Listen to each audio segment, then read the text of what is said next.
hold hands and close your eyes. It's midnight, and you're listening to the Ghost Story Guys. Welcome to the Ghost Story Guys. I'm Brennan Storr. I'm Paul Bestall. And this is the show where we talk about spooks, specters, and all the other things watching us from the shadows beyond the campfire. Some conversations only make sense after the sun has set, and this is most definitely one. Thanks for tuning in. This is episode number 135, and we're coming to you from that tiny mountain cabin you dream about, but can never quite reach. How are you, my friend? I'm very well, thank you. I hope you are too.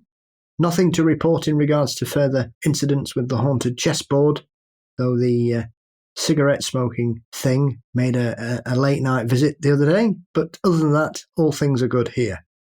And you were saying that also was accompanied by a visible haze. Yeah, it all kind of went a bit murky and a bit hazy, and then it just vanished. Went, and so did the smell. It must have been, I don't know, 4 or 5 seconds, if that. It's very odd. Fascinating. I was just laying in bed listening to Art Bell, as you do. Sure. And then I just went, really strong, pungent aroma of cigarettes, like somebody had just blown smoke in my face. And then it all went a bit funny, and then it just vanished. That reminds me of that night a couple months ago when I was trying some meditation, and all of a sudden it felt like the air was filled with sage smoke. And everything got a bit hazy. So it's interesting that we're both kind of coming up against that, but slightly different smells. Yeah, well, there are worse smells, I suppose. Yes, I often have been accused by my wife of producing such smells, so I understand what you mean. That's when it's always good to have a poltergeist about. That's right. It wasn't me, darling, it was the phantom. And what luck, we have many poltergeists on this episode coming up. I'm looking forward to sharing with our listeners. We have a number of listener stories, concluding with a particularly great poltergeist story, which I think tells a version of that tale that we don't often hear, and that is when these things almost seem to aim to cause difficulty between people. You know, I don't believe in the Christian idea of demons, but the story we're about to share, or pardon that we'll be sharing at the end of tonight's show, I think it's the closest you can come to that idea without actually going all the way over into Christian theology. It sounds like something, again, not demonic in the, snarling and hellfire sense, but demonic in the insidious way of something that likes to cause pain and to ruin beautiful things.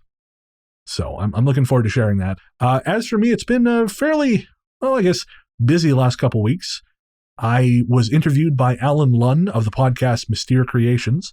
We had a great chat. I'm not sure when that's out, but it turns out Alan is local. So we ended up meeting for coffee last weekend, and he's a very, very interesting guy.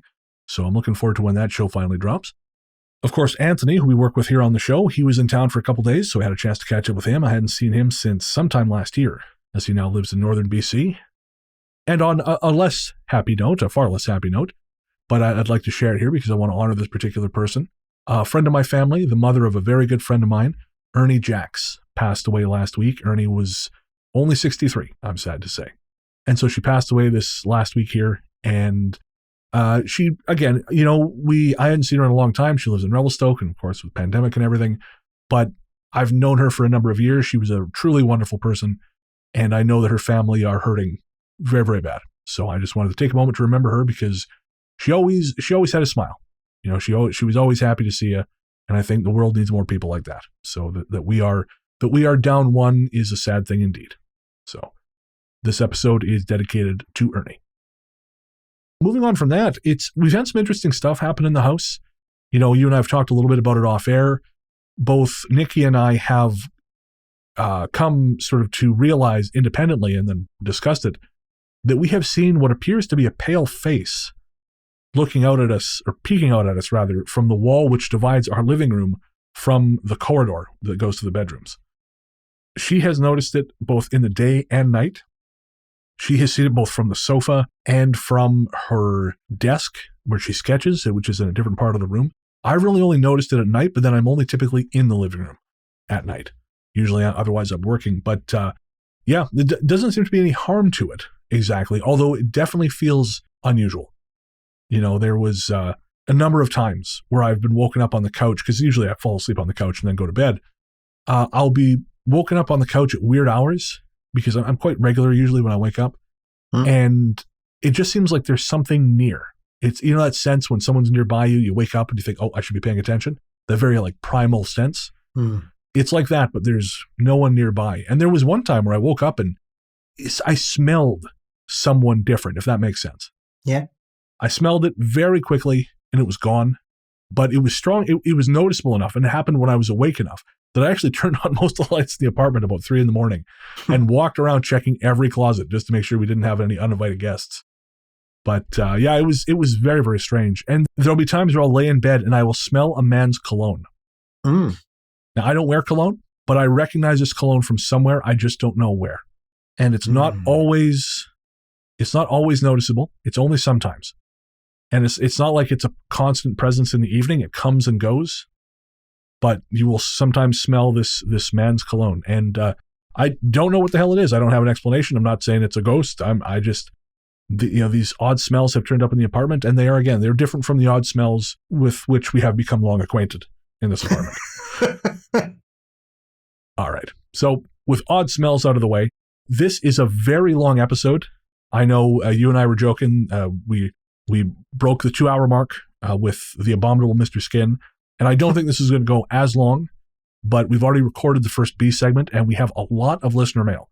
So I know if you're the sort of listener who doesn't enjoy the mail segment, you just want the stories, that's totally fine.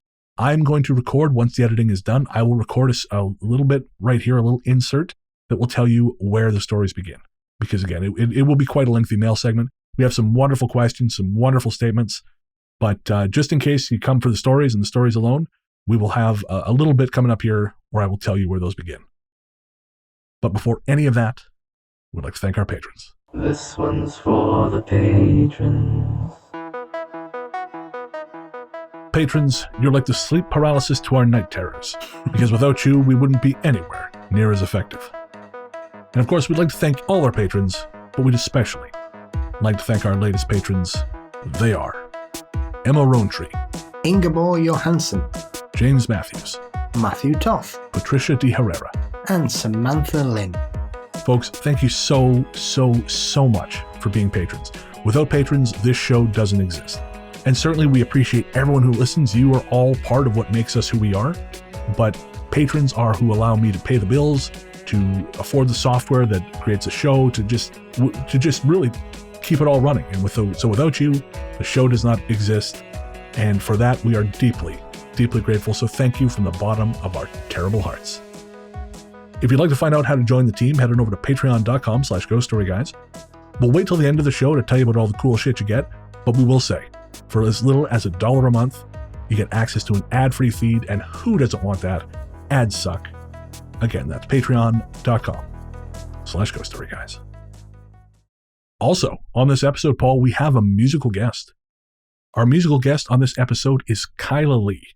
And Kyla is a remarkable lady. She is an attorney and an author, as well as a singer. And her latest track, Softly, debuted on YouTube on April 25th of this year. And the track is Softly. The artist's name is Kyla Lee. And if you want to hear more from her, she only has a couple tracks out there, but they are streaming on all the major platforms. You'll also find a link in the show notes. If you want to know more about driving law in BC, she has a fantastic podcast that's called Driving Law. And she is also the author of Cross-Examination, The Pinpoint Method. If you are interested in the law or you want to know more about cross-examination, you can find it on LexisNexis Canada. Again, we'll put a link in the show notes, and you can check that out. All right. Now we're going to take a quick break, and we'll be right back with another volume of listener stories.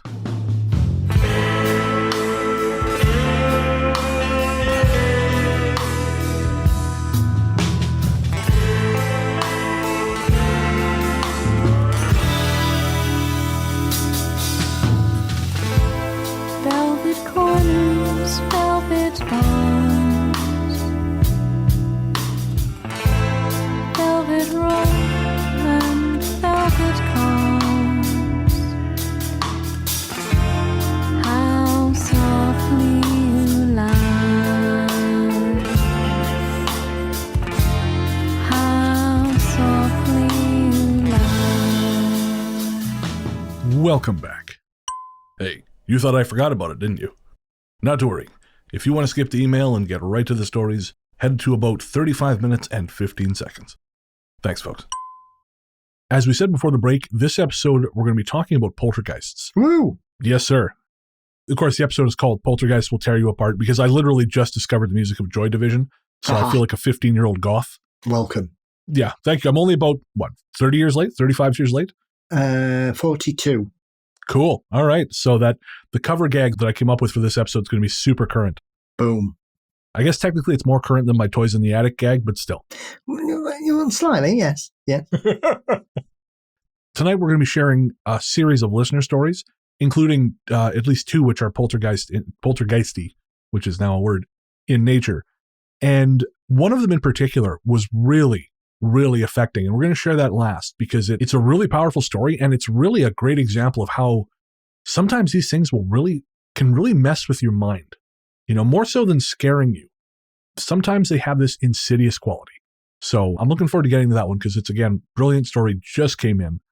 And it prompted me to dig some other stories out from the archive because I've mentioned before, we have still probably a couple hundred listener stories which have not been tapped. So, it prompted me to go through the archive and try and find some stuff that's relevant in nature to those stories. But before we get there, of course, we want to check the mail. Woo! Our courteous and efficient staff is on call 24 hours a day to serve all your supernatural elimination needs. We're ready to believe you.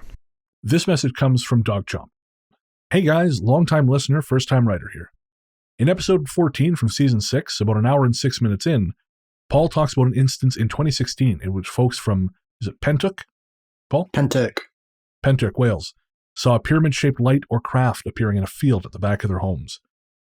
This description threw me for a loop because just a few years ago, maybe 2018 in the evening, a craft like this appeared to me and a friend facing out behind my house above a big open field the county repurposed as a dog park. The craft was moving swiftly.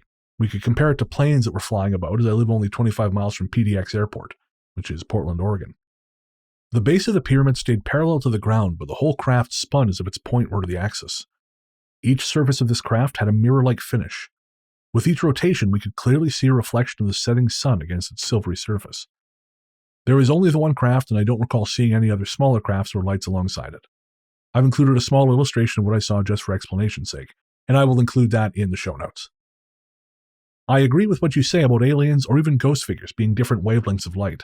I've always thought aliens would be imperceptible to humans as we know life on Earth. And I have to thank you so much for opening my eyes to the world of ghostly dreams. I definitely had some of those as a kid, and I didn't realize they were so prevalent. If you guys ever want to come out to Estacada, Oregon for their Bigfoot Festival, I'd be happy to pick you up from the airport. Deal. Well, thank you very much, Aaron. That's very kind of you. And UFOs, that's very much your wheelhouse, Paul, but I can't remember. Aside from the pyramid, I don't remember much of the Pentook story. Does the texture of it match that story? Yeah, so Kaz said that the pyramid-type structure had a kind of sort of shiny, stony look to it. Interesting. So it looked textured rather than smooth, which was unusual. But yeah, it's a very similar thing. And I think it's one of those things that I think because they're so rarely described, when other people see them, they feel a bit worried that it's one of those things when you talk about this kind of situation that it seems to have to fit into archetypal images or designs or something. And if you see something slightly different from a disc or a triangle, then it seems to stand out a little bit more. But there's been several pyramids reported over the years. There's been a few cubes. Obviously, these days, everybody's tic-tac crazy. Of course. So, and yeah. You and I, we released for patrons a little bonus conversation where you and I talked about some of the documents that have come out as a result of freedom of information requests from the government. And they have really acknowledged in those documents, well, not acknowledged, but I guess been forced to reveal these investigations, or pardon me, these appearances, these are not news to anyone who really has any kind of knowledge within those parts of the government. This is a thing people have been seeing for some time. This is a thing people have been reporting for some time. And I used to kind of poo-poo alien stuff, I'd make jokes, whatever, but we've reached a point, I think, where you just can't do that out of hand. I mean, there are, of course, hardcore skeptics who are just, no matter what you say, they're going to dismiss it. But I mean, the government has video evidence of something, which is not to say it's little green men from Zeta Reticuli or whatever, but it's something. And so these experiences are valid and unexplainable, or pardon me, unexplained, I should say, at least right now. Just the tip of the iceberg. That's exactly it. And like I said, keep us updated. If you see that again, or if anyone else out there has had a similar experience, let us know. Thanks for the message, Doc John. So our next communication is from Courtney, who says, before I get into my story, I wanted to tell you that I also remember that when I was a kid being with my cousins and playing in the woods, I remember coming to a clearing that was in the shape of a circle. I don't remember if there were soft flowers or blue grass. I remember a deer, and the light seemed to have glints of glitter. I was in awe of its beauty. I don't know if I've brought this up to my cousins, because I don't remember that much about it, other than later spending the longest time trying to find it. As the years passed, I was no longer able to tell if this was behind the home belonging to my grandparents on my mother's or father's side. I also had a similar experience, most likely around the same age, which was no older than 10, and I'm 30 now. We had a place called Funky Dunks, basically a Chuck E. Cheese but bigger. They had a big tunnel playground. My brother and cousins wanted to play hide and seek. As I scurried away to find the best spot, I went into this deep tunnel and then watched through the grates as everyone passed me completely unaware, like a two-way mirror. So either I got into their HVAC or found a neither here nor there place to hide. And again, like the field, I remembered I searched and could never find it again. And Courtney sent us a story, which we're going to be sharing later in the show. And I as always, I love hearing these stories of liminal spaces. It just speaks to this weird part of me that is fascinated with the idea of going somewhere that may not be anywhere anyone else has gone and may not be somewhere you can come back from. Yes, I think it's time slip territory. I mean, the clearing in the shape of a circle, I mean, that almost sounds like you know who. The Fae?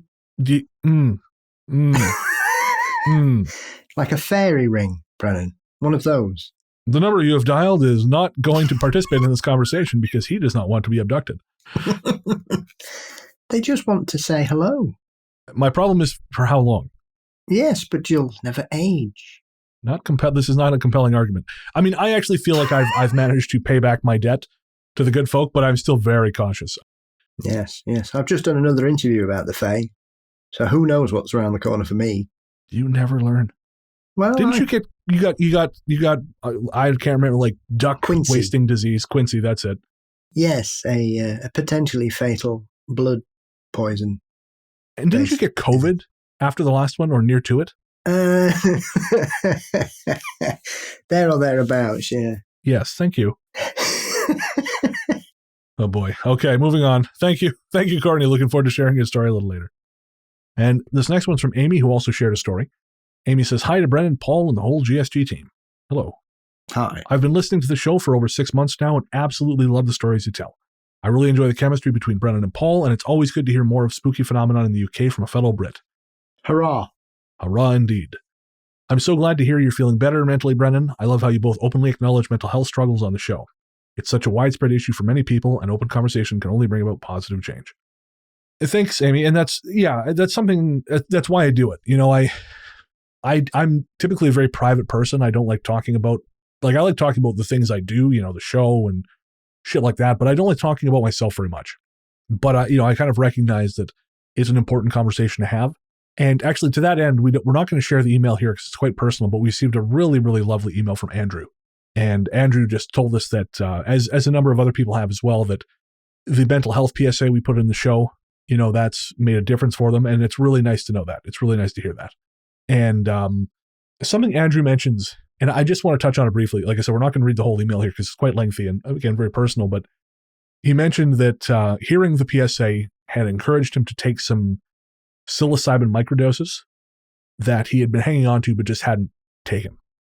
And I know that psilocybin, I know this because I've been called a dopehead in certain emails we've received. I know it's not legal everywhere, and I know there's a lot of stigma, but if you're suffering from severe depression, look into it.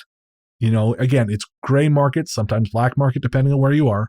I know not everyone is as lucky as we are here in Canada, where it's less illegal than it once was, but it can help. And it's not something I would just dive into without, willy-nilly, but if you're really suffering, and sometimes it's hard to take that first step, right? It's hard to just get up off the ground. That can help. It won't cure your depression. It won't take it away. But I like to say it's helped build a barrier between me and the worst of my depression and anxiety. I still have it. It's just, it has a harder time getting at me.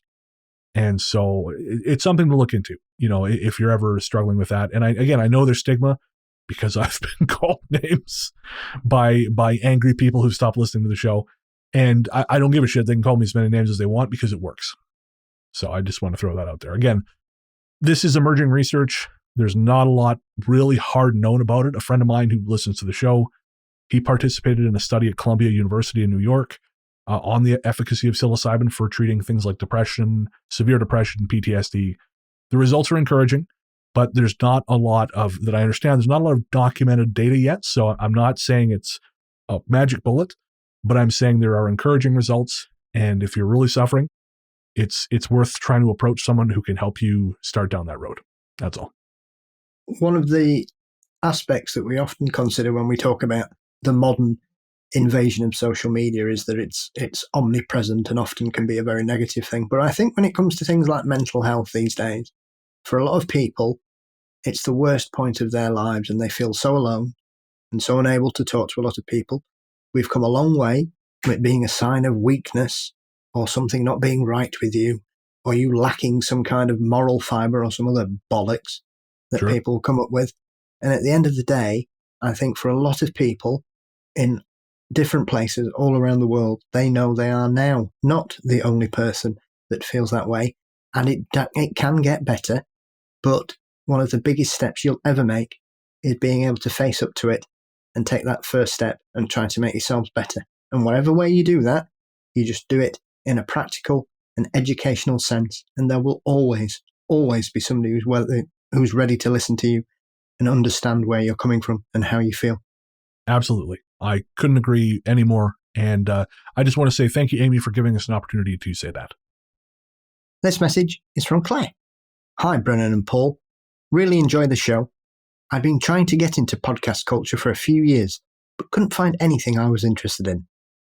Then, in October 2021, I was out walking my dog and checking out Halloween decor, which is my favourite time of year, and thought, perhaps there are some fun ghost story podcasts out there.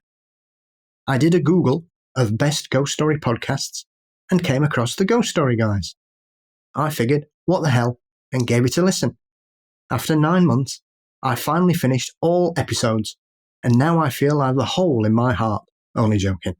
But it does suck not to be able to just put on the shows whenever I want. I have so many things to share with you, from gentle criticism to my own ghostly encounters. This may sound weird, and perhaps this is a result of quarantine's lack of interaction with people, but I feel like y'all are my friends. Oh, very nice. One gentle criticism, if I may. There was a good season where Brennan got a little too cad, and my inner feminist started to become quite agitated.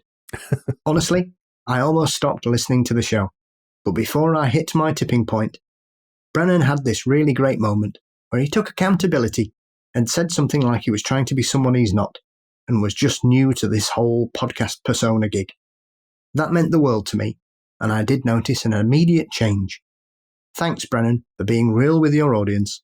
We all have things we can improve upon, and I appreciate that you shared a gentle criticism of yourself with us. I know that can be uncomfortable. Claire is the one who shared the Poltergeist story that we'll be finishing with. And yeah, Claire, thank you. I've been doing this for about 5-6 years now, and a little over 5 years. And prior to doing the show, I'd never had any kind of platform before. I'd done a little bit of acting when I was a kid, in high school, but that's it. And trying to figure out how to be when people are listening to you, it was hard, man. I had no idea what to do. And I have realized one of my defaults is to just kind of go into pervy joke mode because, I am kind of a degenerate, but I'm a very respectful degenerate.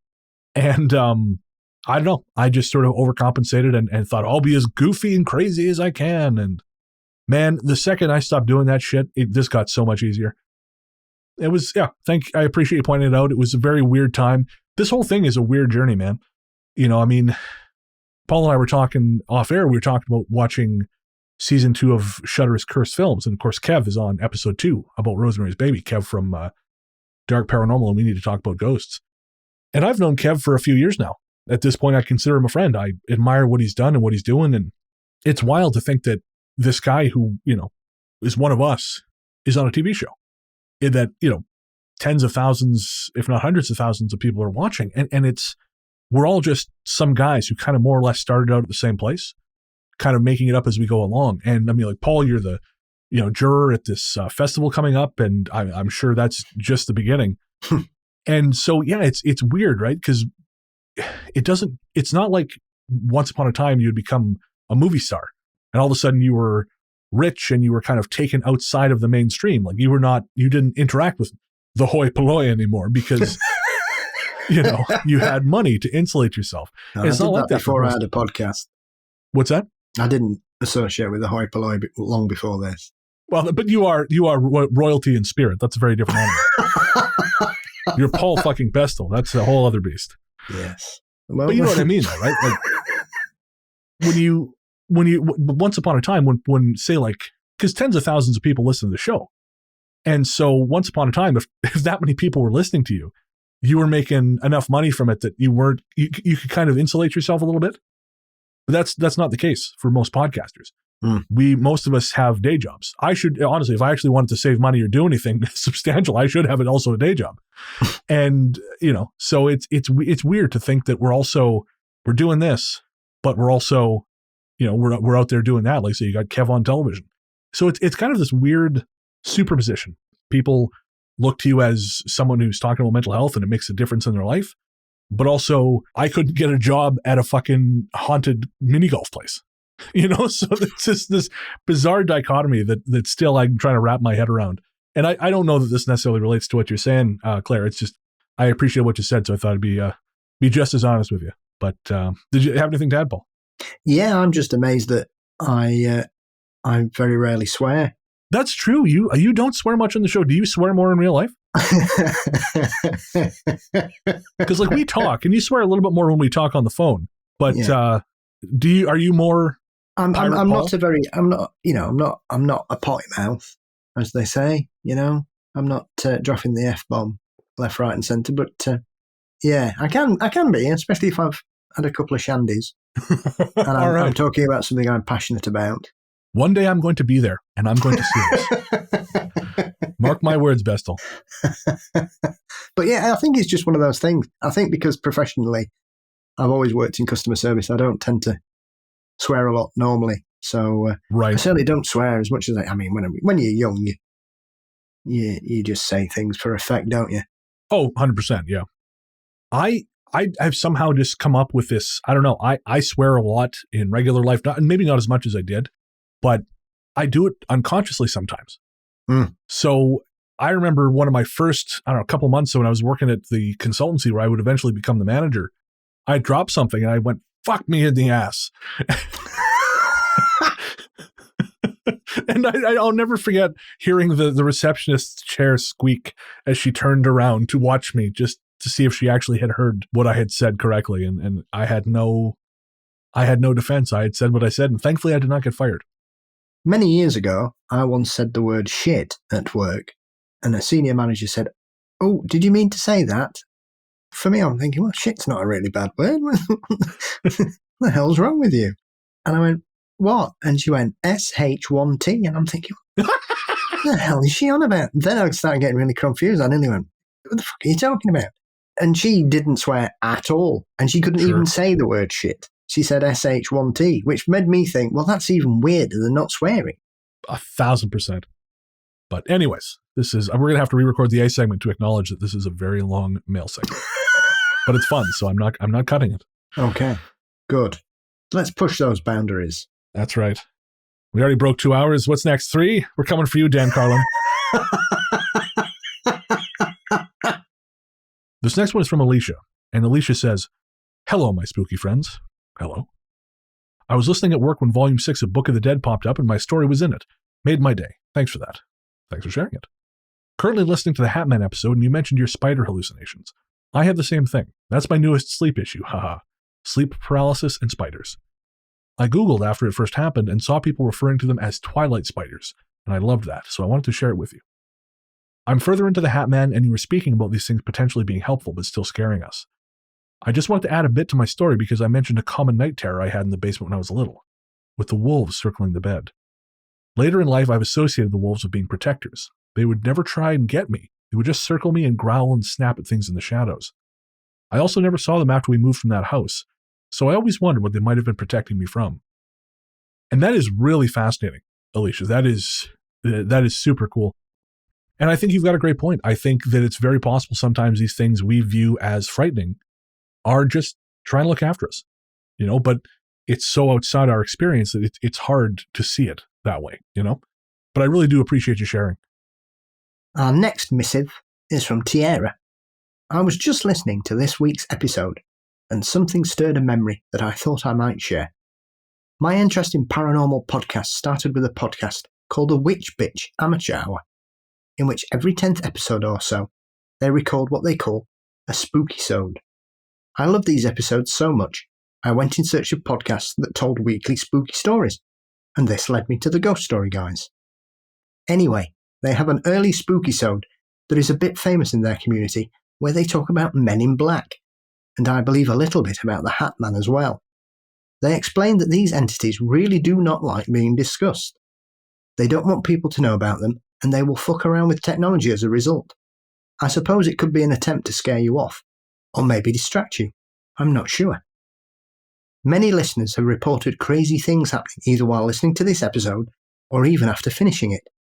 I even had a really crazy and scary technological experience after I listened to it, but I will share that another time, so to keep this on the shorter side.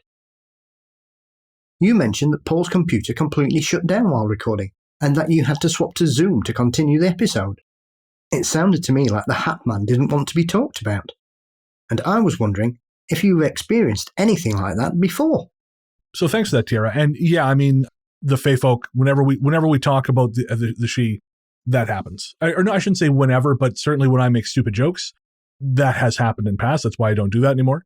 And I feel like when we were in the old office, like the very first place when we recorded the show, things would happen quite a bit. We'd get those weird voices on the recording. But since we've moved out of there, and then one of the recording studios we worked in after that was also pretty haunted. It was in a haunted building. But since then, no. Since then, nothing like that has happened, generally speaking. But it was a fraud episode, man. It was a pain in the ass. It is something. I know I've heard several people and researchers who've covered things like Men in Black and Hat Man and Shadow Man and things that they reported having incidents afterwards. And obviously some of the Men in Black encounters are very odd. Often the strange ones are when they haven't said anything to anybody about seeing something, and then next day there's a knock at the door and there's the Men in Black there. I'm not much of a Men in Black believer, but then stuff like that happens, and I think, well, if these stories are accurate, then they know somehow, and that's awkward and uncomfortable. Yeah. It's one of those things.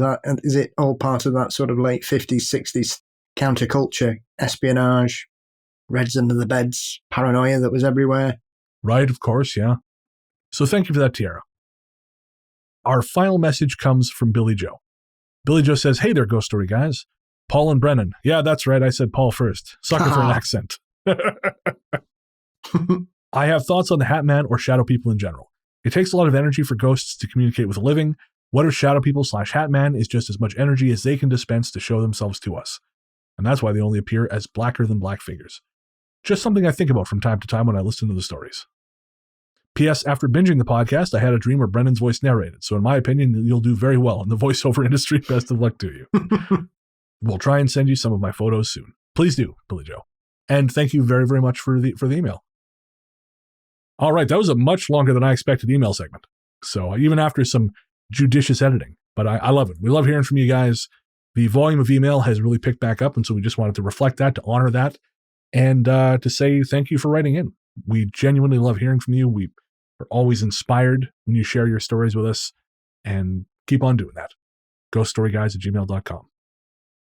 But now, it's time for our stories.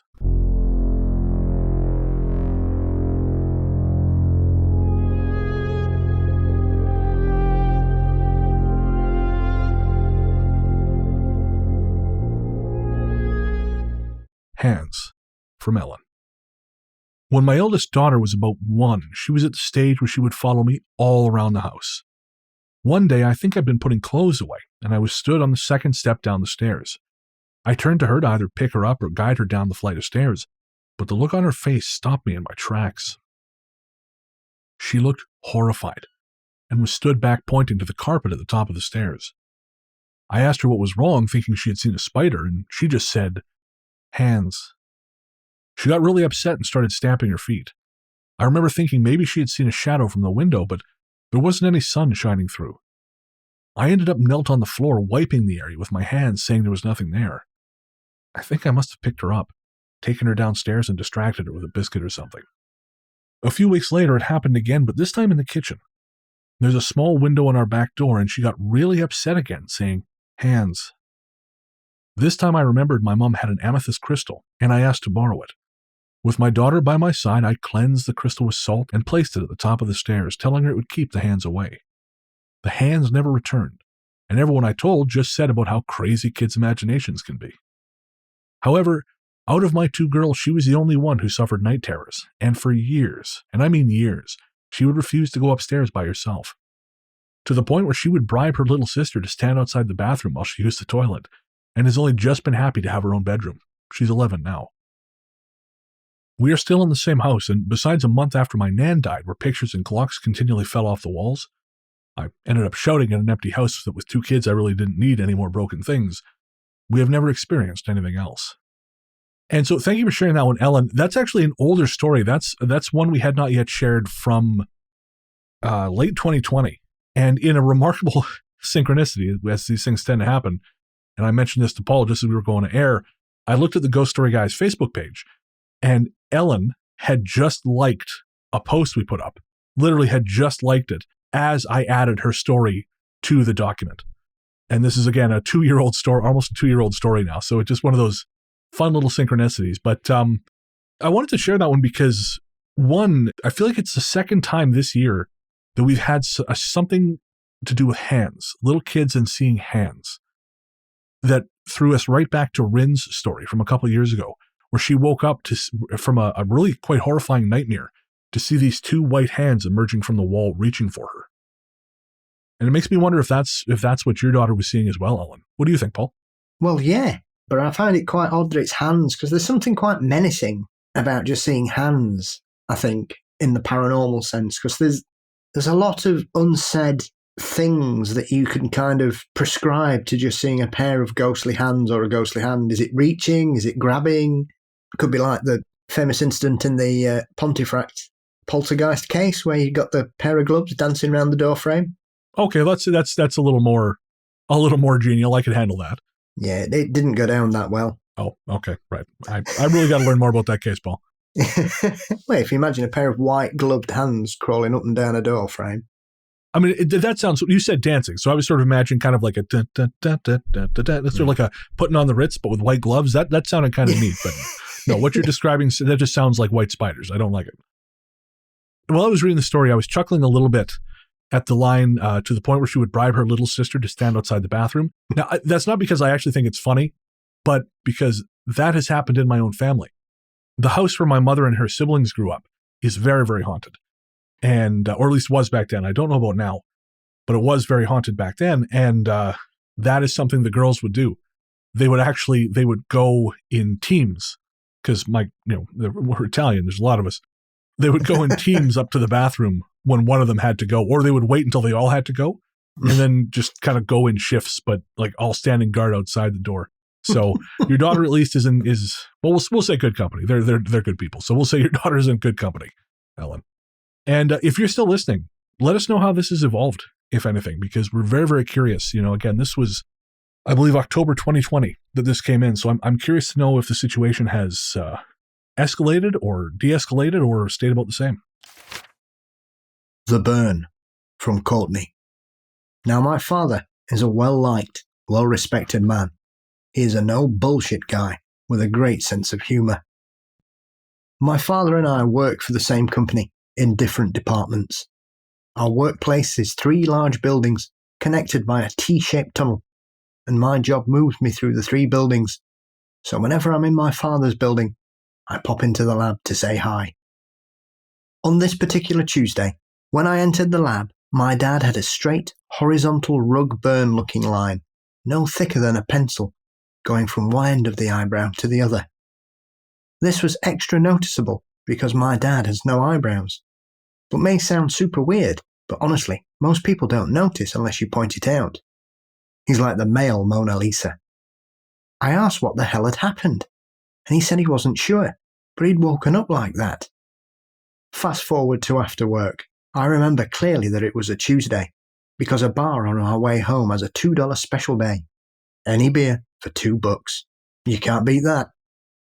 I met my dad and a few other work guys down there, and joked with him again about the odd line. That's when he looked at me and said, "Okay, you're going to think I'm crazy, but this is what happened." He told me he woke up in the middle of the night to see a weird glow in the bedroom he shares with my mother. He opened his eyes and panned across the room, which is when he spotted them. 2 man-like creatures standing near my mother. He said the one towards the top half of my mother was wearing a dark hooded cloak and had no recognisable facial features. This unexplainable man creature was moving his hands over the top of her, not touching her, but hovering his hand just above. My father realised the glow he had seen was coming from this creature's hands. At this point, he began to panic, because his brain was registering that all of this was fucked up. He started trying to get to my mother, and that's when the second creature noticed him. It came to his side and placed one hand on each side of his head. My father really started to struggle at that point, lifting his head up and turning it back and forth frantically. He couldn't sit up though. It was as if the man-like creature had a rope or something holding him down.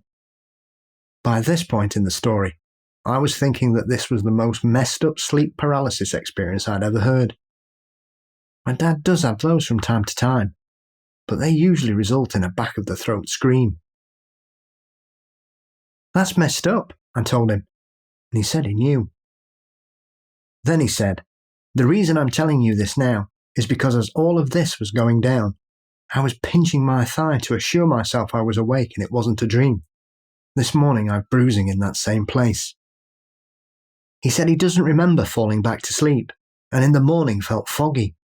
I always thought sleep paralysis was your brain waking before your body, so the fact that he was able to move in such a way that didn't wake my mother, who is a light sleeper, and caused physical damage in not one place but 2, really messes with me.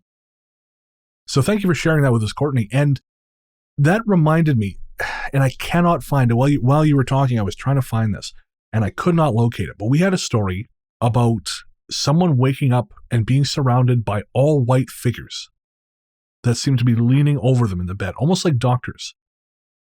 And this kind of reminded me of that. These, of course, were not all white figures, but there was a white light.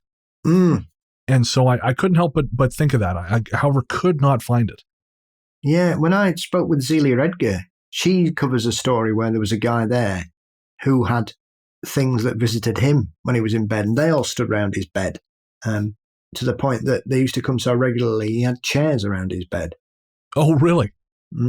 What would they do? What would happen when they appeared? They just bothered him. Oh, okay. Like that. Just came around and harassed him, and then he'd shout at them and swear, and they'd float off. So just douchebag ghosts. Yeah. Well, okay. He thought they were aliens. I mean, that would be even better. The idea that they've come all this way just to wander into a guy's bedroom and go booga booga booga. And then he goes, "On your bike." Okay. Off we go. I mean, it certainly makes me feel better about being younger and driving an hour to the next town over so I could have Tim Hortons donuts. At least I'm not crossing whole galaxies. How do you know you didn't? Oh boy. I'm not high enough for this conversation, Paul.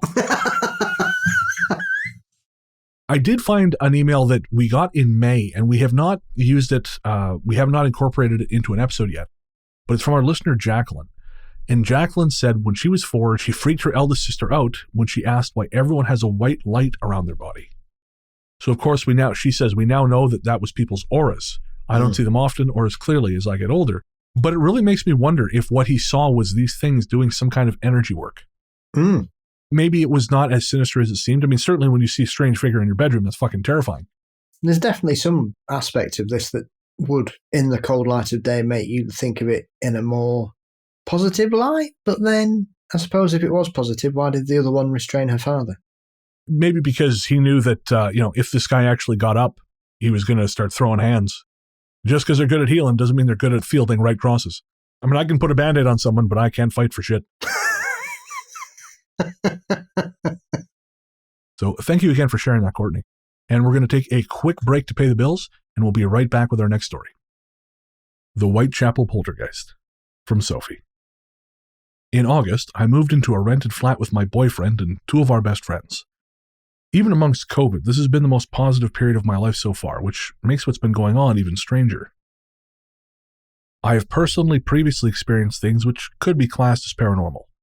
In my family home, I have heard footsteps when no one else was home, experienced harrowing sleep paralysis, and come face to face with a clear shadow man in my bathroom. However, in all these instances, I've been able to take on a reasoned explanation, even if just to comfort myself. Maybe it was the pipes, maybe I was tired or just stressed. However, what we have experienced since moving into our flat warrants no clear explanation, and has shaken the minds of my extremely skeptical boyfriend and housemates who would previously chuckle at my paranormal stories. The area we moved into, Whitechapel in London, is notorious for being haunted. However, even after seeing Jack the Ripper tours walk down our road, I never questioned whether our flat might be haunted. I'm a sensitive person and can pick up on the energy of a person or a location. Whilst I always felt the dark presence in my family home, I felt nothing but positivity since we moved into our flat. My boyfriend and I are staying in a room with an ensuite. About a month into our tenancy, he was on the loo and I was sitting on the bed on my phone. I heard a noise that sounded like someone trying to open the bathroom door handle. I looked, saw nothing, and shrugged it off. But then my boyfriend opened the door, stared at me, and said, "Can I help you?" I was obviously confused. He said, "Did you just try to open the door?" I said, "No." He was quick to shrug it off, but I questioned him. He said he had heard the door handle go and he thought he saw it move.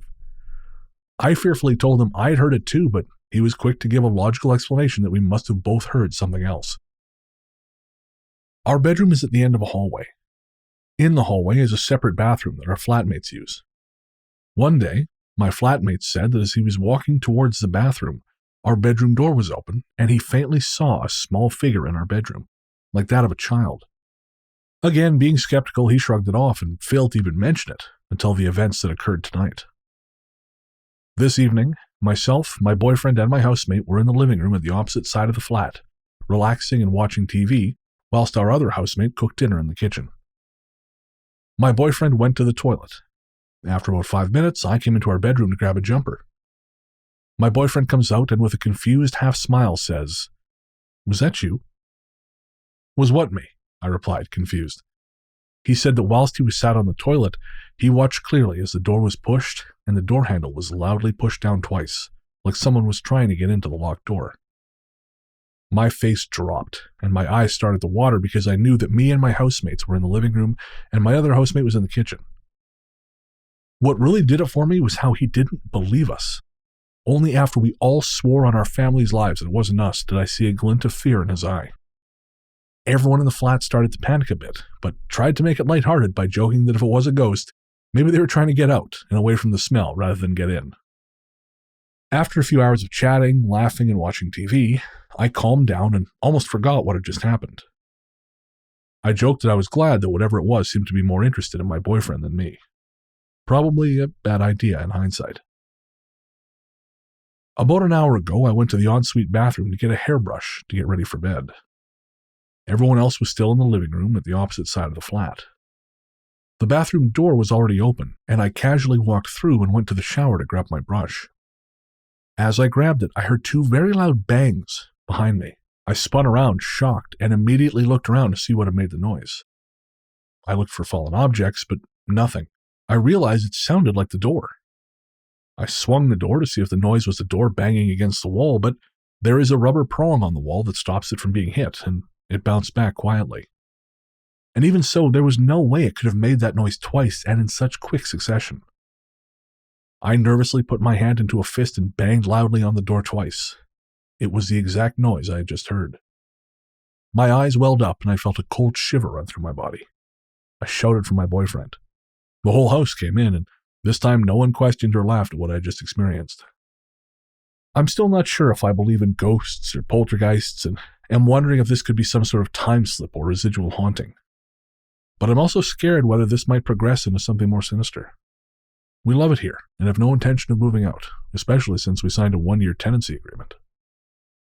Thank you for sharing that, Sophie. And that's another story from 2020. So, Sophie, if you're still listening, would love to hear what else has happened in the interim, if anything. Hopefully it's been quiet and not terrifying, but, you know, from the sound of it, it does sound like this thing wanted to push a little bit, so I'd be curious to know. How about you, Paul? As Sophie refers to, Whitechapel is obviously very infamous around the world. Sure. Due to the events of 1888. It is a weird place. I have a friend who lives very close to Whitechapel in London.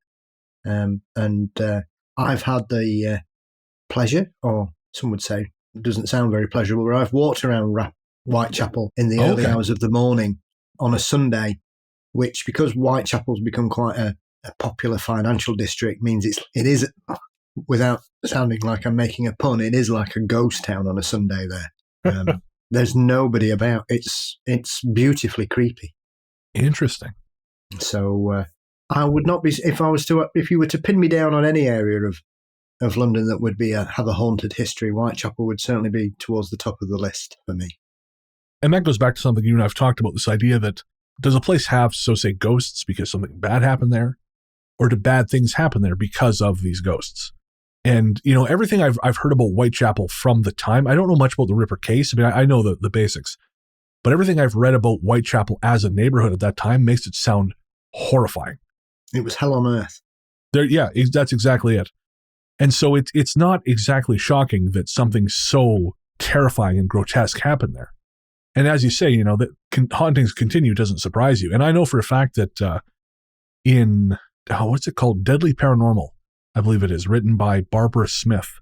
She talks about another group of people who've experienced haunting in Whitechapel. And I mean, most people kind of tie it all together with Jack the Ripper because that's how most people do these things, but I don't necessarily think that's the case. And I'm not referring to Barbara. I mean, people generally, people like to tie these things together because, you know, it all kind of tells a narrative. You know, as humans, we love narrative, but I just wonder if there's something about the place that lends itself more to these things happening.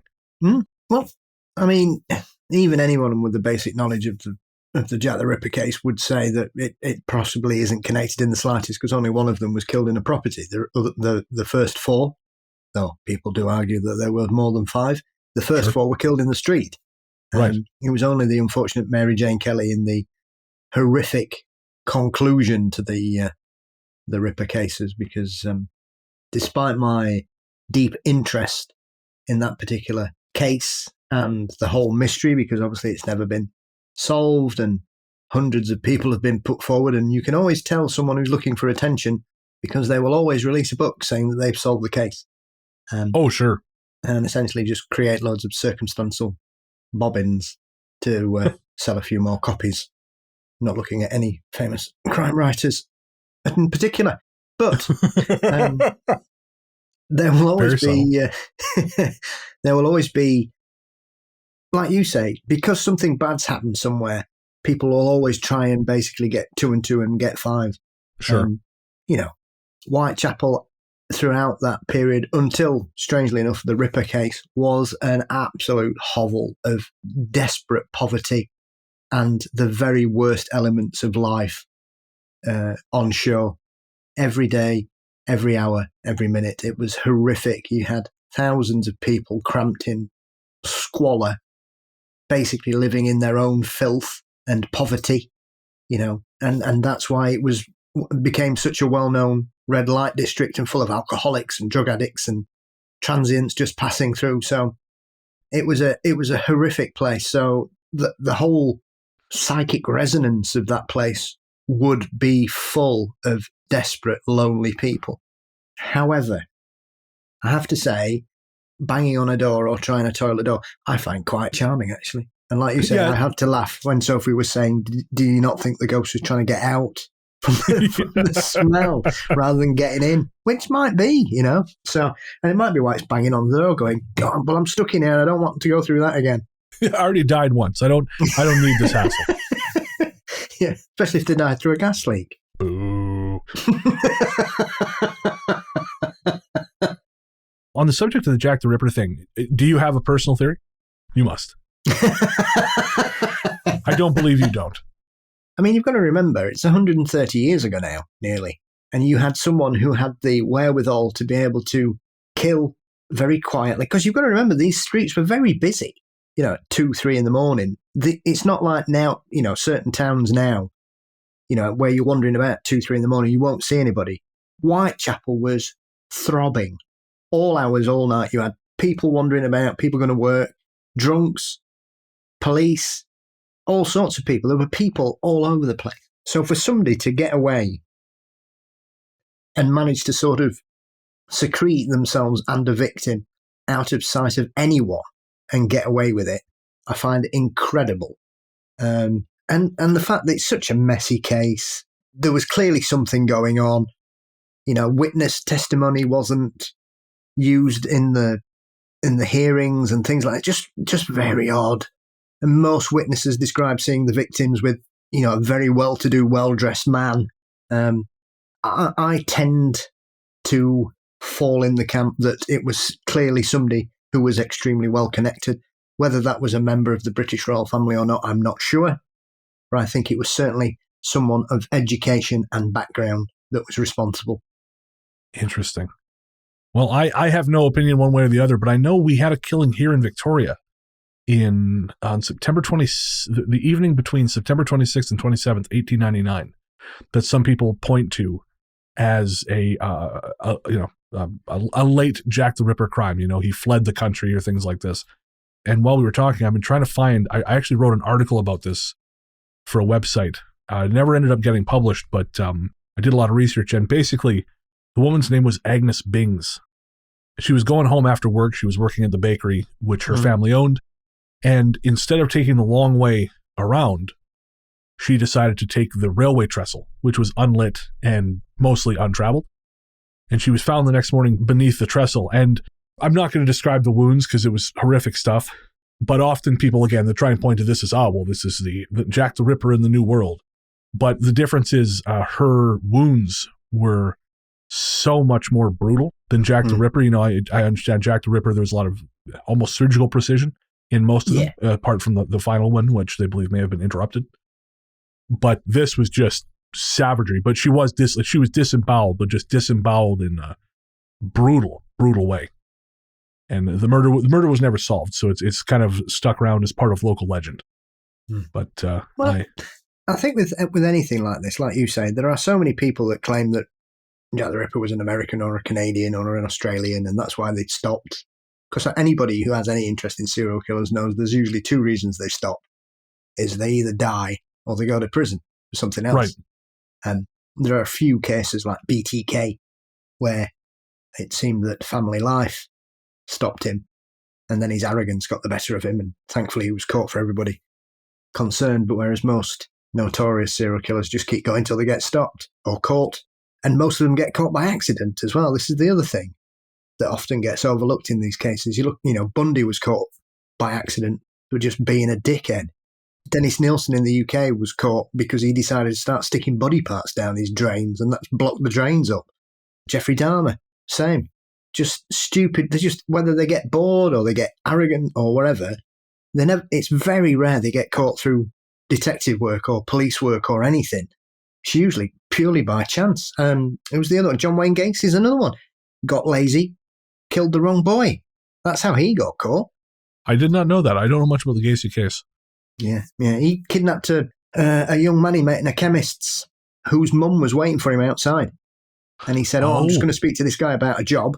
And he never came back. And somebody spotted him in the shop and said, that's such and such. And that's how Gacy got caught. Jesus. Bundy, I think, had a tail light out driving around. And they caught him, the second time, because obviously they caught him once and he'd run off. Well, the same thing happened here with Robert Picton. One of his victims escaped, reported him to police, and piss all happened. Well, once again, because you're dealing with women who, in those days, authorities just didn't value as human beings. And, that's exactly what happened in the Ripper case. It took, at least 2 of the murders for them to suddenly realise, and it was the frenzied nature of the case, the murders and what happened to these poor people, regardless of their personal circumstances. I don't think that's ever a situation where you should make a judgment on it. But we see it so many times, and often serial killers will focus on transients and people on the margins of society, primarily because they know the system doesn't care about people, because that's why they found themselves in those situations, sadly. Yeah, no argument here, man. It's a bad situation, and I'm not close enough to it to say whether or not it's improved. I just don't know.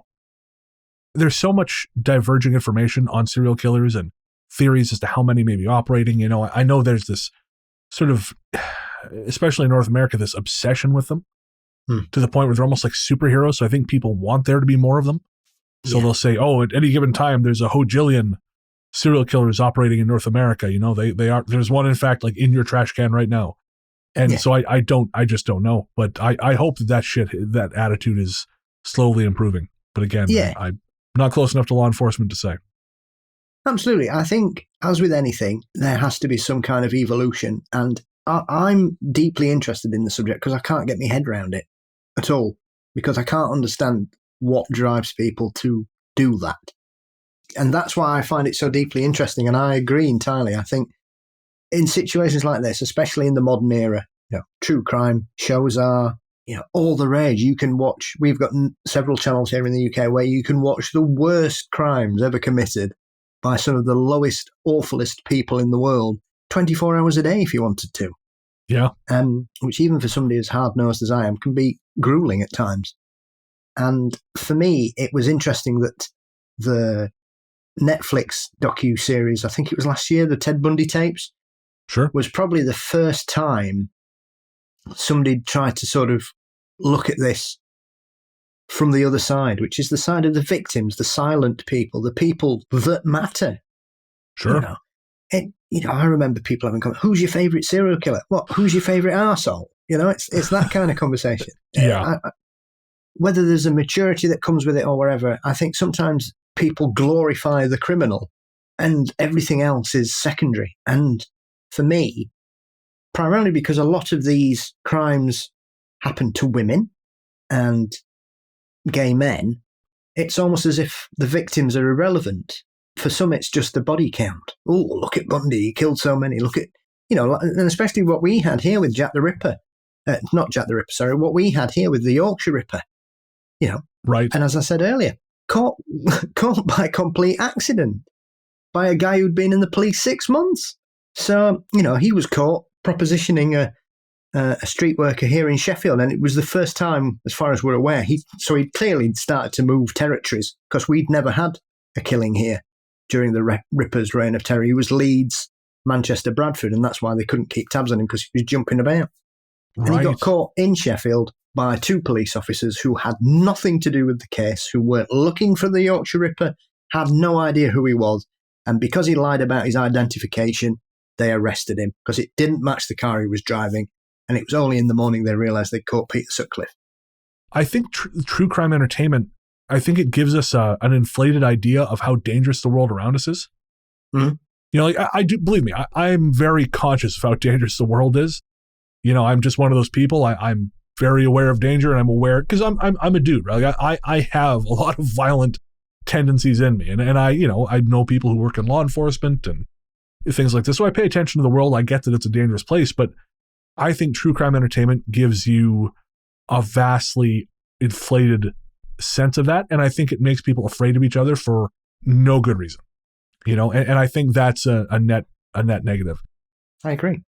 So, Sophie, I'm sure you weren't expecting any of that when you sent this story. And like I said, this was also from 2020, so Sophie may not be listening to the show anymore, but if you are, please do let us know. Let us know how things have evolved, if they have evolved. And I hope, I'm happy that you were having some positive moments amidst the chaos of the pandemic. I think that's really wonderful, because obviously, it was a bad time for a lot of folks, but I don't think that means everyone should have a bad time. I think all the good you can extract from a bad situation is worth its weight in gold. So good on you. There's that old adage, if you find yourself hanging from a clump of strawberries, and above you there's a mad-eating tiger, and below you is a drop that will surely kill you. So what do? You eat the strawberries. And so I think if you were able to eat some strawberries, amidst all that chaos, then good for you. And I hope you're still well. The Rainbow Man, from Amy. I'd like to consider myself as being open to paranormal experiences, although always with a touch of skepticism to most accounts I hear, and this includes my own experiences. It was a story you recently shared from a listener called Jean at the beginning of the episode Clap for the Hat Man, in which she described seeing a figure surrounded by glowing white light who mimicked her son's voice, which made me decide to share my own story. I'm not sure if I actually dreamed the events I'm about to tell, but a lot of friends have told me the fact that I can remember the details of an occurrence that happened to me when I was no older than 6 must mean that some part of it must have happened. The story goes as follows.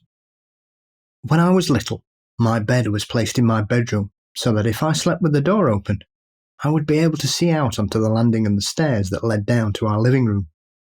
Like any child, I was afraid of the dark, so my parents had a nightlight plugged into a socket on the landing, and they left my bedroom door wide open. The light was a dull yellow, so this meant that I could see clearly if I needed to go to the toilet, but it wasn't too bright that I couldn't sleep. The incident itself must have happened when I was around 5 or 6. One night, I remember just waking up suddenly from sleep. I hadn't had a nightmare that I can remember, but I just looked towards my open doorway, and standing on the threshold was what I could only describe as a rainbow man. He looked about the same height as my dad, about 5'11", and just like a cookie-cutter shape of a man. Arms stretched out at the side so that you could see in between his arms and torso, and between his legs. By the term rainbow, the only way I can describe him was like he was glowing, and the colours were moving. A bit like if you accidentally look directly into a light bulb and see all the blue and orange swirling colours. From what I can remember, he seemed pretty solid. He wasn't transparent, and the light from the landing didn't shine through him. He just stood there stock still in my doorway. He didn't do anything to frighten me, but just the fact that he was there was enough to scare me. I obviously shouted for my mum and dad, and they both came running in and calmed me down, explaining the usual, that I'd had a nightmare. I don't remember the man disappearing. I think I must have hidden my face in my pillows until my parents came in, and then he was gone. However, what convinced me that I actually saw something, and this happened, was my parents' reaction to my fears. Before this incident, I would go to bed with my door open. My mum's solution to my fears was that from now on, when I went to bed, we would leave the door ajar so that a sliver of light would come into my room. I was still scared of the dark, but so I would never see someone in the doorway, and to be doubly sure, she told me that I should sleep facing the wall, and therefore that way I would never see anything at all. So for a good chunk of my childhood, this was my bedtime routine. My parents would say goodnight, they would leave my door slightly open, and as soon as they left the room, I turned and faced the wall and made sure I stayed that way. This may seem like nothing, but it convinces me that I had experienced something, as it shaped the way I treated my bedtime routine. I've never heard anyone mention a rainbow man before when discussing shadow man or hat man encounters. It wasn't until Jean's story that I had heard anything about an experience with a figure that glowed. I would be interested to hear if anyone else has experienced anything like this. So thank you, Amy. And I think more than anything, this lends credence to what you and I have talked about in that these things are using light to disguise themselves. Mm. I mean, it sounds like Shadow Man, but instead of the absence of light, it's a spectrum of light. Mm. So I think there's something to this. I think these things exist in a different way than we typically perceive. And the fact that this one is appearing as a rainbow doesn't really mark it out as all that different from the Shadow Man. I think it's just a different version of the same thing. But what are your thoughts? Well, yeah, I think as well. I think perhaps that the landing was illuminated by a night light, which isn't your standard light. It isn't like a normal light bulb. It doesn't have the same strength. That maybe that's what caused it to have this kind of moving spectrum of colours that she could see, rather than the normal kind of silhouette or shadow. And it's also strange as well that she describes it as a cookie cutter shape, So as soon as you hear that image, you know exactly what how she's describing it looking. Yeah. It's almost, again, it's like a prototypical man. You know, like here is your basic man figure. It's interesting about the nightlight. I hadn't thought about that. If it's somehow whatever kind of light that is affects whatever these things are using to change the way they appear. Yeah, well, obviously it's designed in a certain way to only give off a certain amount of light and a certain type of light. Right. And maybe that's what caused the strange coloration. I don't know. That would be a fascinating experiment. Just to... Well, I'll let you do that one. Well, yeah. I mean, I have mercifully not been visited by a shadow person in a very long time, but I just wonder, for people who regularly have those experiences, what would happen if you plugged one of those lights in, if you would see a similar effect. Because I got to say, I mean, it would be a hell of a lot less scary if the Hat Man suddenly looked like Mr. Fabulous. Or some kind of limited edition Funko. Something about which you know a thing or two. I've got a few here. If anyone else has any experience with these rainbow men or shadow men that are colored differently than just shadows, please let us know, because we would love to share that both with Amy and just with our audience in general. I really think this is one of those cases that reveals a deeper truth about the subject. And I think in years to come, I do think we're going to look back at this and go, oh, yeah, see, this was the first indication we got that there was something else happening here. There's a demonstrable effect, or like a demonstrable action on the world that was changed by an external source. It wasn't just something inside this person's head. It was something external to them. I do think this is, I would go so far as to say I think this is a very important case. Yeah, absolutely. All right, we have one story left. We're going to take one more ad break, and we will be right back. Poltergeists will tear us apart. From Claire. This will be our last story for the night. I had just moved to Seattle and didn't have any friends or family here. Everyone thought I was very brave for moving away from home where I knew no one, but honestly, I was just so tired of living in a small city. I hear you, Claire. I got a job working in death advocacy, and it was here I met one of my best friends, Yana. She was a crazy and hilarious Russian gal. We quickly bonded over wine, pizza, spicy mozzarella sticks, and sarcastic tendencies. My lease was coming to an end, and Yana was looking to move out of her parents' house, so we became roommates. We did everything together, literally everything. We commuted to work together, I'd go with her to family events, our friend groups became one big group. Yana even flew home with me one year for Christmas. She's Jewish, so her family didn't care. Both of our families thought we were secret lesbians, but we honestly just loved the shit out of each other. For the first few months, all was well and dandy. Things got weird. Slowly, but steadily. It started off small, with things just being misplaced and my dog growling in a corner by the kitchen table. We figured we'd just moved in and didn't have a good sense of space yet, so things were all over the place. As for the dog, he was just acclimating to the new apartment. Then, more noticeable things started happening. One of us would come home and all the electronics would be on at full blast. When we turned the TV on, it was white noise, rather than our streaming apps.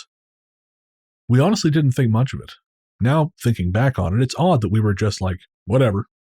And I suppose we were having so much fun together that things just didn't bother us.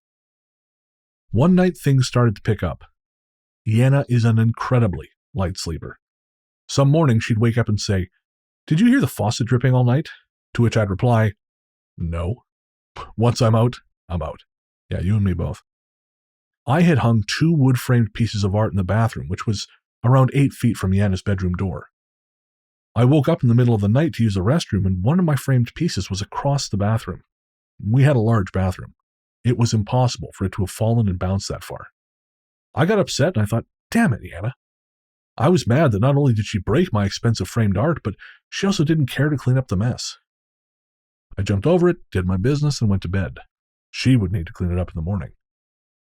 That morning when I woke up, the broken frame was still on the floor, and Yana was happily making breakfast. I confronted her and asked why she didn't clean up the frame because she clearly broke it. She told me she thought I broke it, and she was annoyed that I hadn't cleaned it up. We looked at each other a bit dumbfounded. It was the first time we were agitated with one another. Like good friends do, we laughed it off. It must have fallen and bounced, but then how did Yana not hear it when she hears the faucet dripping at night? This was the first time we joked about a ghost. We cleaned it up together and carried on with our days. More months passed and the place was starting to feel heavy. One week, I left to go visit my family in Arizona, and Yana called me upset. She said she'd been looking for her oven mitts for hours and finally found them stuffed far back in my pantry cabinet. She wanted to know why I would do that. She didn't care that I used her mitts. She just asked that if I did, I put them back. Well, I don't bake or use the oven much, so I was dumbfounded. I told her I didn't use them, nor did I put them back there. Why would I do that? Why would anyone do that? We hung up, again, a bit agitated. Over the past several months, things like this kept happening, and it started to put a lot of pressure on our friendship. We weren't talking as much, nor wanting to hang out. We both also started having nightmares. One night, I dreamt that there was a black mist at the opening of my bedroom door. My dog growled at the black mist as it came into the room and went under my bed. In my dream, I knew it was there, and it started jutting a fist up from my toes, coming up to my head. My body bounced up with each impact from under the bed. I knew that once it got to my head, it was going to come out from under my bed. It would be right next to my face. Being a fiery Italian woman, I was ready to fight this bitch. As the mist moved up the side of the bed, I swung my fist back to give it a good punch.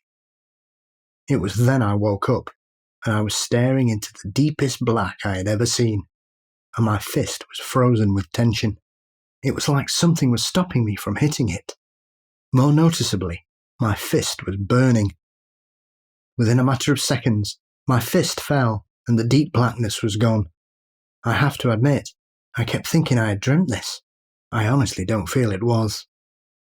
Yana and I were months into our lease at this point. It was nearly up, as was our friendship. We were completely torn apart, and all the joy had been sucked out of the apartment. What was once an exciting endeavour became burdensome and tiresome. Oddities kept occurring, and it continued to worsen the situation. However, there was one night of hope that made us truly feel like something was ripping us apart. We both went to bed, me with my door open, and Yana with hers shut. She always shut her door. I dreamt that someone was in her room attacking her, and she was screaming out for help. In my dream, I ran over to her room and tried to open the door, but no matter how hard I tried, I couldn't. I woke up suddenly, my heart pounding. I started to run to Yana's door, but was quickly stopped because I ran into Yana, who was running into my room. We were both out of breath and clearly scared. I said, "I dreamt you were being attacked and I was trying to open your door, but no matter what I did, it wouldn't budge." She looked me dead in my eyes and said, "I dreamt I was being attacked in my room and trying to get out. You were screaming trying to open my door." Sadly, things never got better. In fact, we became so divided that one day I came home and Yana had completely moved her stuff out. Our beautiful friendship was over. I moved to another apartment, and it was odd how I had gotten used to the heavy feelings in the other apartment. Items stopped moving around, electronics stopped acting up, and all the nightmares ceased. By this time, I kept dreaming about a woman named Mary.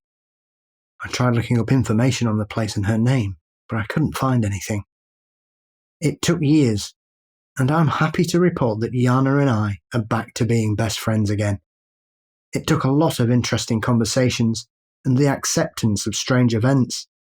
To this day, we truly believe there was something in that apartment that was trying to tear us apart. After doing research, it seems like this is a poltergeist. I'd love to hear what y'all think. I'd particularly love to hear your perspectives on the burning arm portion of the story. Have you ever heard of such a thing happening? I have so much to say about this, Paul. I have so fucking much to say about this. First off, Claire, thank you for sending this in. I also want to say I am so happy that you and Yana are friends again, because I was so upset by the end of that email that it had managed to drive a wedge between you two that I was really bummed out, and I'm so happy to see that you guys have found each other again. And if you guys don't want to hear me get on my soapbox about this shit, skip 15 seconds ahead, because a couple times, because I've got some stuff to say about platonic friendship, and then Paul and I will talk about spooky shit. But because there's a lot to talk about here, and I have some theories. But I think we have such a fixation in Western culture on romantic relationships at the expense of platonic love that we do not properly prioritize friendships. There's a film critic whose work I really enjoy. Her name's Jordan Crucchiola, and she talks about this a lot in her work. She talks about the value of platonic friendship. And how many times have you heard someone gets into a relationship and all of a sudden they stop talking to their friends? And that's almost treated like it's normal. Like, oh yeah, they got a partner, so you never see them. That's not good. And it is possible to live a life full of fulfilling platonic friendships without the presence of romantic friendships or the romantic relationships. Like that is a way to live. I have lived that way at points in my life, and it is totally fine. And I just think, value your friends, folks. And I'm not just saying this because my closest friends are moving across the country, but that's part of it. But value your friends, because those relationships are the ones that endure. When romantic relationships fall apart, as often they do, platonic friendships are the things that will sustain you when those other relationships crumble. So make sure to serve those, and make sure you acknowledge those people and tell them you love them and what they mean to you, because that shit is important. I'm just happy you two found each other again. So that's the end of my my rant about platonic friendship. But I really believe strongly in this, Paul. I think we don't. Like I'm a person, again, this is me getting all mushy. I'm a person who loves very intensely, and not just romantically. Like I love the people in my life. I love them very deeply. And I don't know, for some reason we've reached this point where we think, well, those are less somehow. Those relationships are less because they're not, you also don't have naked hugs or what the fuck ever. But they are massively, massively important. And you're gonna run into situations as Claire and Yana did, where people are saying, "Oh, they're fucking, aren't they?" And let them talk, because that's what some people, that's all they're good at doing, including me, but not for those reasons. But yeah, I wanted to speak out in defense of platonic relationships, because I don't think enough time is given to that, and I don't think there's enough nuance expressed on the subject, aside from, as I said, a handful of people, including the film critic who I mentioned. But now onto the spooky shit. Paul, you go first, because I've just been yakking, because I have thoughts, but I want to hear what you got to say. Well, I was just about to say I concur entirely with everything you've said. And I also would like to say I don't understand why platonic relationships between men and women are always viewed through a sexual prism as well. Yes, I could not agree with that more. You can be friends with whoever you like. And at the end of the day, like you say, friendships are good for the soul. They're good for the heart. And as often in all aspects of your life, it's usually the friends that stick through you through thick and thin, good and bad, happy times and bad times, that will always be there. That's what they're there for. And that's why you're there for them. And it makes you get through the day sometimes. So long may it continue. I mean, just for instance, the friend I mentioned at the top of the show who just lost her mother, Michelle, I met her at the time she was dating a guy who was my friend, and her and I stayed in touch, and he and I have fallen out of touch. We've never had any romantic inclinations toward each other whatsoever. But I love the absolute fuck out of her. And again, it's these things can exist. It's just people have no fucking imagination. Yeah, I agree. I've had 2 or 3 female friends over the years who I'm still in touch with, but due to other people viewing it through their own ignorance, it scuppered them every time, because everybody thinks, oh, you can't be friends. Why would you be friends with a woman? Oh, what's wrong with you? You're weird. And I'm a big hugger as well of my male friends, which takes a while for them to get used to, but they get the idea in the end. Well, I think that's really great though, because I read this great thread once, and they were talking about how modern men, especially, are just so deprived of touch. We're expected to only touch the people with whom we're romantically affiliated. So like we don't have, women, it seems like it's, quote, okay for them to hug each other. But when men hug each other, there's some kind of sexual connotation with it. It's like this idea that whatever men do, there's something sexual attached to it. And that's just not the case. And it ends up in the situation where men feel like they can only be close to one person, and that is their spouse or their partner. And that puts an enormous amount of pressure on that relationship. Yeah. When that person feels like they are the only, when you feel like they are the only person with whom you can be real, that you hug your male friends, I think that's fucking great. Yeah. They get used to it. Oh, all right. It's Hug City when I come over there, Bestall. Are they having a hugging competition? I don't know what's happening here. Yeah. I've always been big on hugs. I think that's funny. Super cool. Yeah. It's funny when you see some people's reaction, because like you said, they're just not used to it. They're like, what's he doing? What's he after? I don't know. Probably because I moisturize as well. They're frightened. He's so soft. He smells so good. What's happening here? Okay, let's get back to the world of the spooky. Yes. Yeah. So let's talk about the phenomenon in the story. Yeah. I mean, I'm not surprised. I mean, if you look at lots of poltergeist cases, they do cause tension in units, be they friends, families, couples. There is tension there because primarily people think somebody else is trying to wind them up, send them crackers, pulling their leg, whatever. Sure. They think they're just having a big laugh about it. And it causes animosity. And I'm a big believer because through the works of people like Guy Lyon Playfair and Colin Wilson, they were a big believer in poltergeists feeding from energy because that's what it is. It's unbridled, uncontrollable energy, which is why it just does random shit all the time. And it, by causing tension, it causes an emotional response, be it fear, anger, distrust, hate, even. It feeds it. It makes it more powerful. It makes it more responsive to its environment. And I'm a big believer that these entities, whatever they are, whatever form they are, and I've said this before and I'll say it again, when it comes to things like poltergeist, I think they're energy draining batteries for whatever reason, and they work purely on an emotional starting point, be that prepubescent teenagers, tensions in a relationship, the stress of having a new home, the stress of losing jobs, anything that causes some kind of emotional response feeds them. I tend to agree, although I think there is a more, especially in cases like this, I think there is a conscious element here.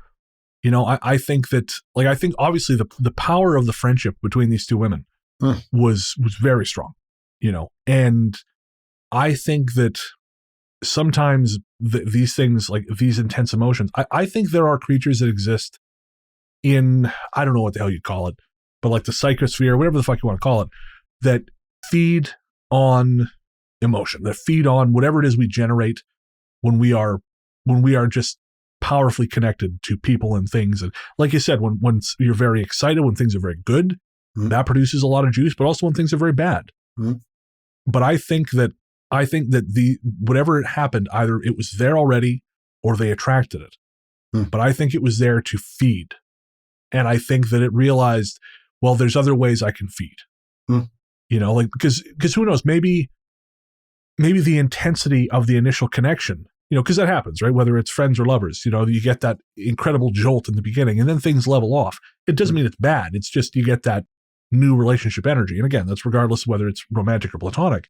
So maybe whatever it was, that, okay, well, this is just like sustained good. Well, I can't feed on sustained good.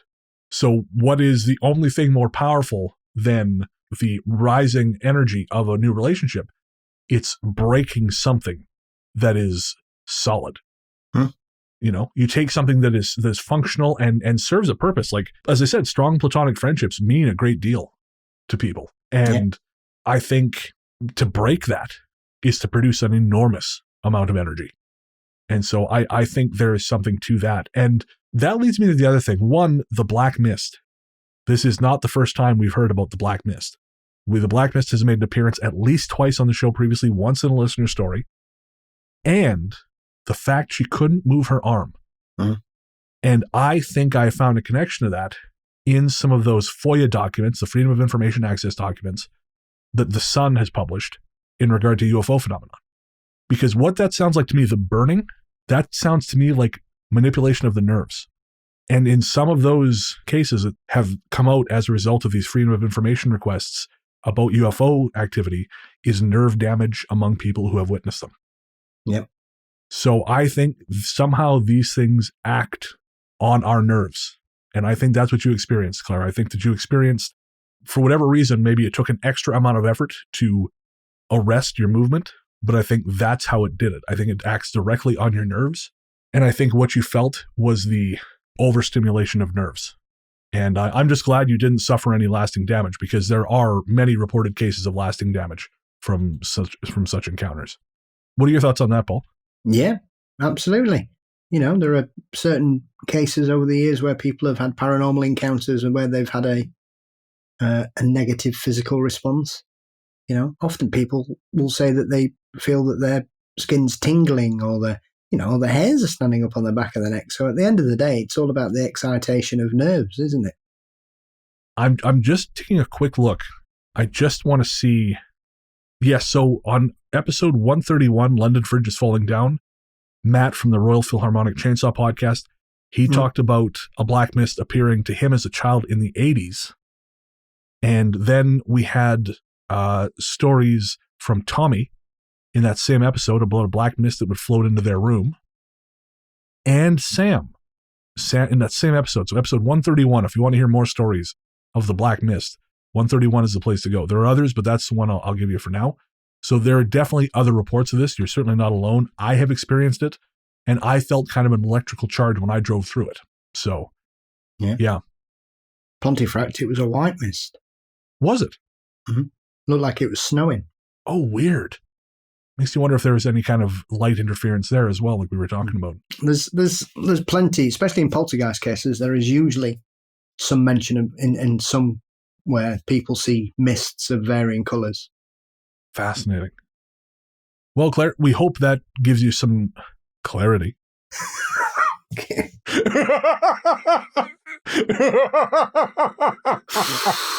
God, Bennett. It's late where Paul is, and I'm just torturing the shit out of this poor guy.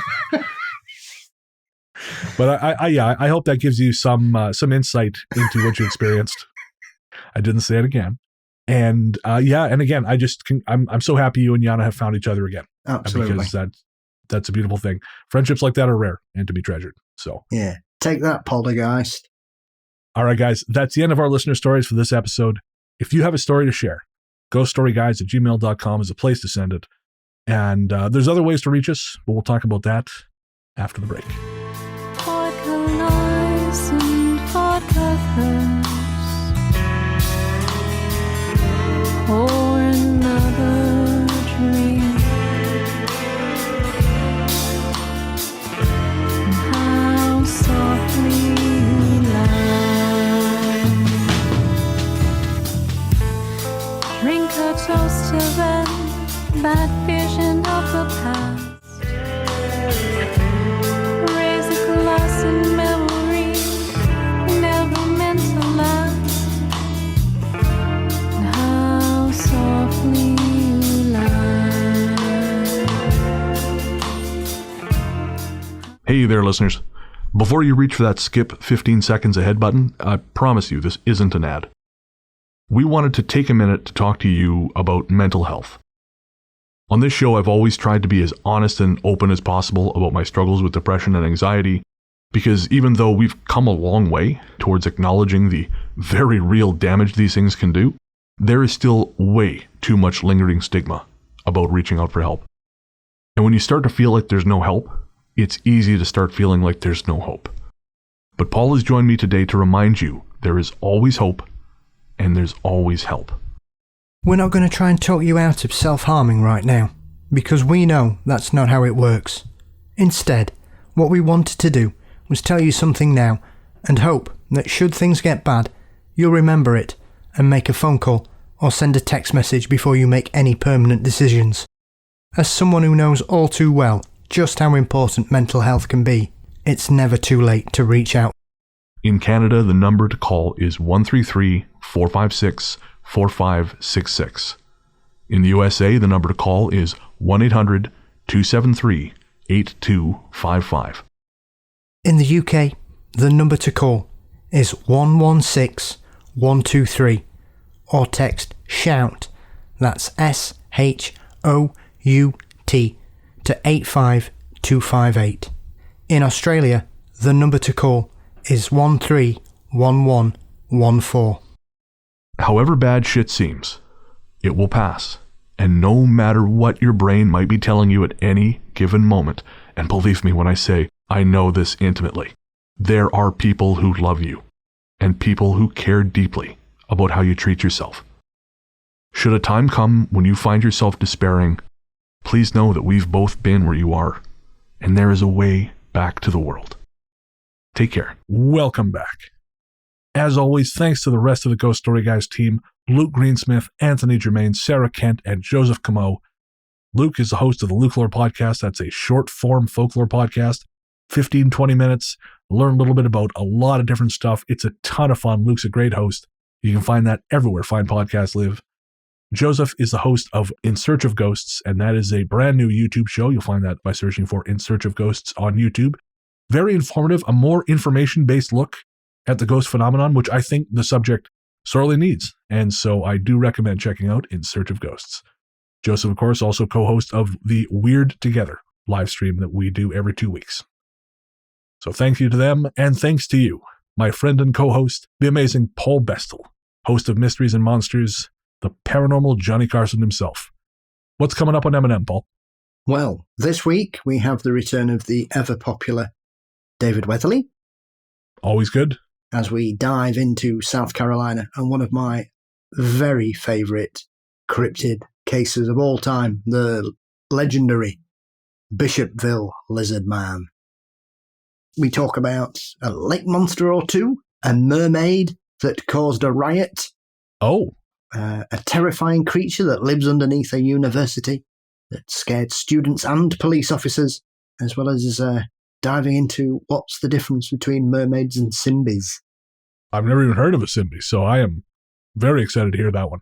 Yep, so I've got that. And then coming up after that, I've got author and experiencer MJ Stevens, who will tell us about her haunted life and the strange entities that have plagued her.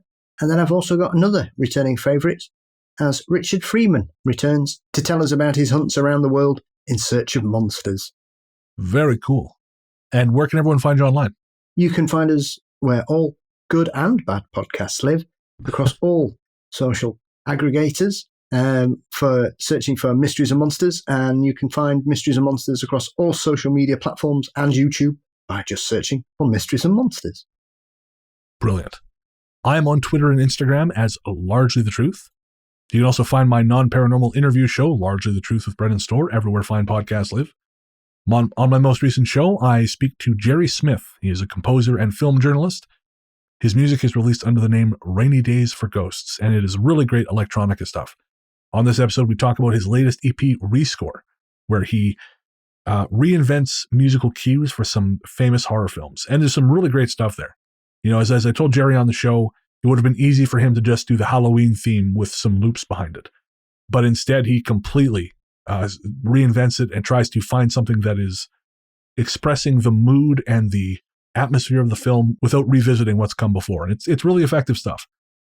So again, you can find that at largelythetruth.com or by searching for Largely the Truth wherever you get your podcasts.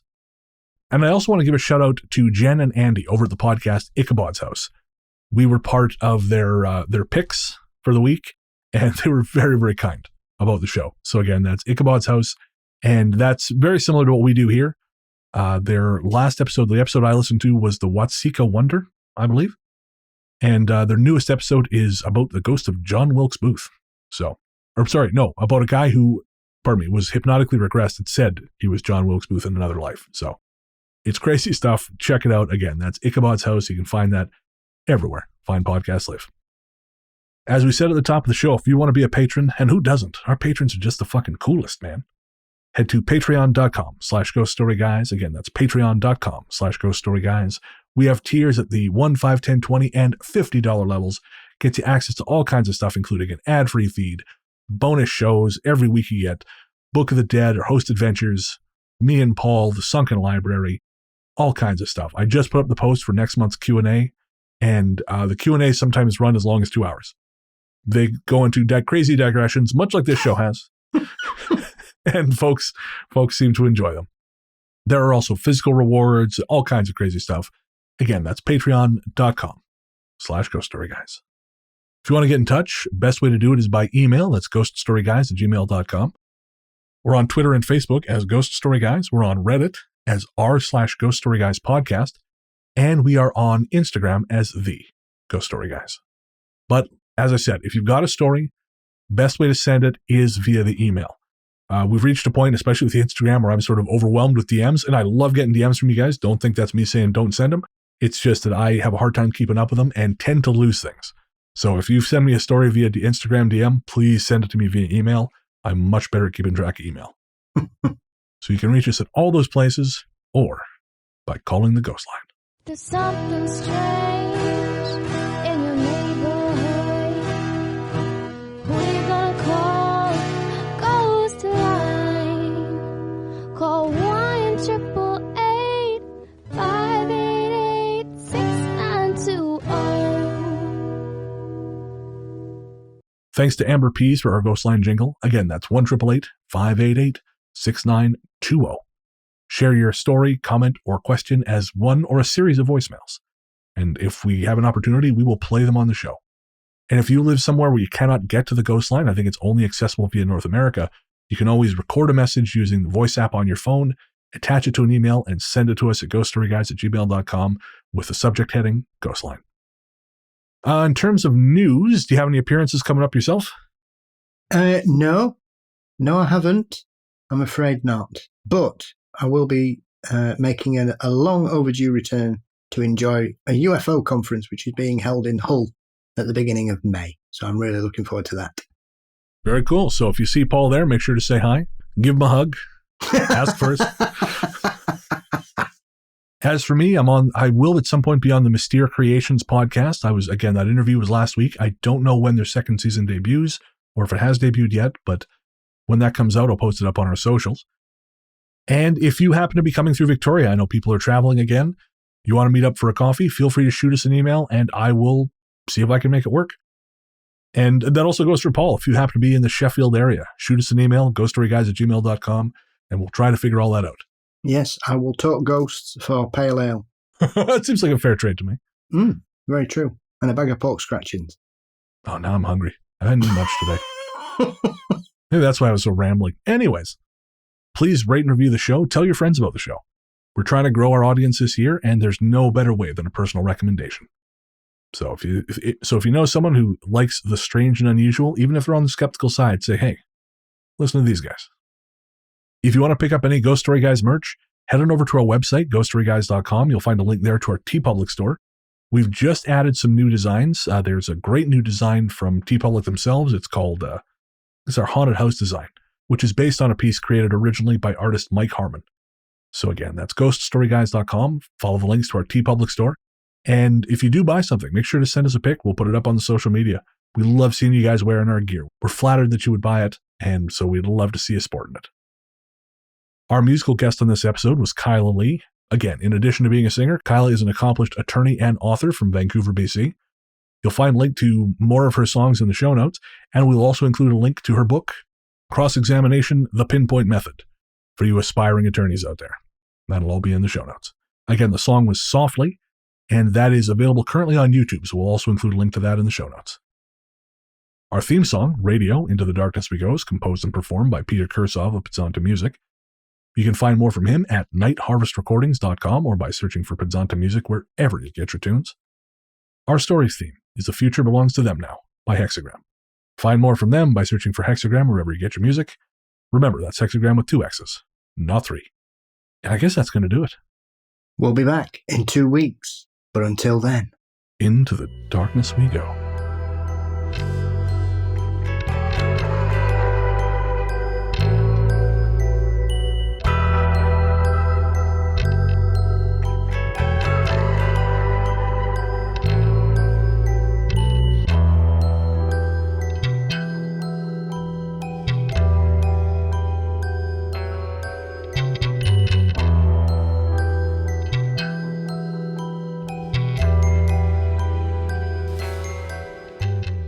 I tell you, I missed that window.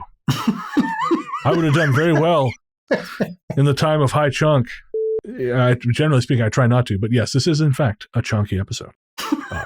But you agreed with that a little fast there, Paul. Sorry. I'm just making you feel comfortable in your own skin. I think that's a lost battle. Sorry, I was going to say, if you pin me down, I think he's full of shit. What's going on in the world when these things are going on?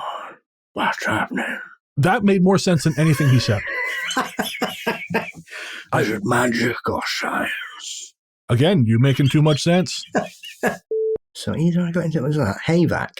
Oh, HVAC. HVAC, right. New terms for this uncolonial chat. So either I got into their... Hang on, I've got a cat break. Okay. Bloody burglars. But they're adorable burglars.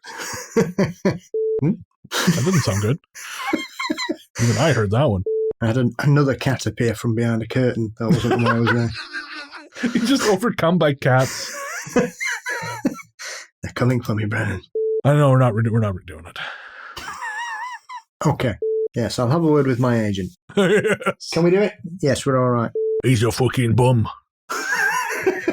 I told you not to associate with this fucking guy. What have I told you about going over to Wolverhampton and hanging about with those weirdos?